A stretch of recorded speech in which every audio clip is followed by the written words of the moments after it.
গ্রামে কোনো পুরুষ বাড়িতে ছিল না, সবাই ওইখানে। জোরে বলুন সুবহানাল্লাহ। এই যে এত বড় মহব্বত, এত ভালোবাসা কি করে অর্জন করলেন? আল্লাহ রাসূল সাল্লাল্লাহু আলাইহি ওয়াসাল্লাম বলেছেন, আল্লাহ যাকে ভালোবাসেন তাকে দ্বীনের বুঝ শক্তি দান করেন। কি গো? যাকে আল্লাহ ভালোবাসেন তাকে দ্বীনের বুঝ শক্তি দান করেন। আর যাকে দ্বীনের বুঝ শক্তি দান করেন, এই দ্বীনে হচ্ছে সারা পৃথিবীকে এক জায়গায় নিয়ে আসা। আলহামদুলিল্লাহ। তাই আমি বলবো, উনি চলে গেছেন আর আমরা তাকে পাবো না। যে যে অবস্থায় যেখানে যতদিন থাকবো আমরা ওনার জন্য প্রাণ ভোদরা করবো। আমি তো বাবা জালসা করালো, উনি বলেই দিলেন। তো যে মজলিসে যেখানে দেখা হতো আমি শুনতে পেলে ছুটে সবাই জড়িয়ে বুকের সঙ্গে জড়িয়ে, আল্লাহ কাজ নেবে আপনার দ্বারাই করুন।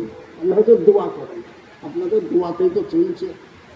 তো ভাই মোহতারাম, সেই লোক আর নাই, আমাদের কাছে আর খুঁজে পাবো না। তাই আমার বলার একটাই কথা, এক কবি বলেছেন, যেদিন আসিয়াছিলে তুমি এইভাবে, কেঁদেছিলে একা তুমি, হেসেছিল সবাই। মায়ের পেট থেকে যখন বাচ্চা পয়দা হয় তখন সেই একা কাঁদে, কিন্তু তার কাঁদলে কি জগৎবাসী কেউ কাঁদে গো? সবাই হাসে।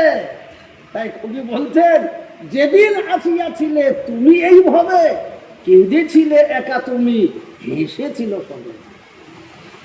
এমনই জীবন হবে করিতে গঠন। ভালো করে বুঝি বাবা, হ্যাঁ, এমনই জীবন হবে করিতে গঠন, মরিলে হাসিবে তুমি, কাঁদিবে ভুবন।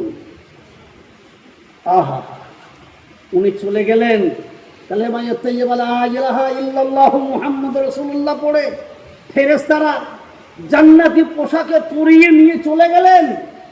আর জগৎবাসী তার জন্য কাঁদতে কেঁদে পাগল হয়ে গেল। আজও তার সামনে কথা বলি, যিনি ভালোভাবে চেনেন, শোনার সঙ্গে সঙ্গে তার চোখ পানি চলে আসে। আহা, এইরকম জীবন আল্লাহ পাক আপনাকে আমাকে তৈরি করার তৌফিক দান করুন।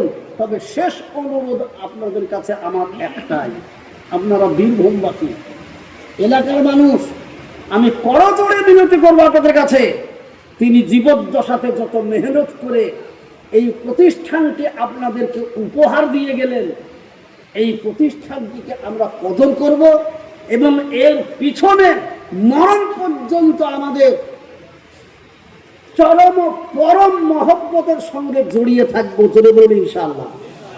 একবার মহব্বতের সাথে সকলে মিলে হাত উঠিয়ে বলি ইনশাআল্লাহ। ইনশাআল্লাহ।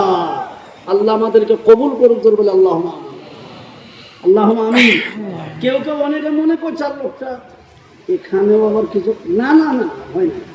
আমার কাজ হয়েছে বাবা বুঝিবাজি লোকের কাছে পকেটে হাত দিয়ে টাকা বের করে, তো আমাকে এখানে তো কিছু একটা আদায় করতে হবে নাকি বলেন?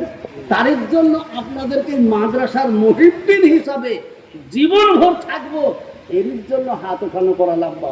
আমরা ইনশাআল্লাহ এই মাদ্রাসাকে মহব্বতের নজরে দেখবো। ওনার ছেলেরা সুযোগ্য সন্তানরা আছে, তাদেরকে আমরা মহব্বতের সঙ্গে দেখবো, তাদের ডাকে সর্বদাই আমরা সাড়া দেবো। বলে বলি ইনশাআল্লাহ। ওমা আলাইনা ইল্লাল বালাগ। এই অধমের জন্য একটু দোয়া করবেন, আল্লাহ যেন দ্বীনের খেদমত করার তৌফিক দান করুন।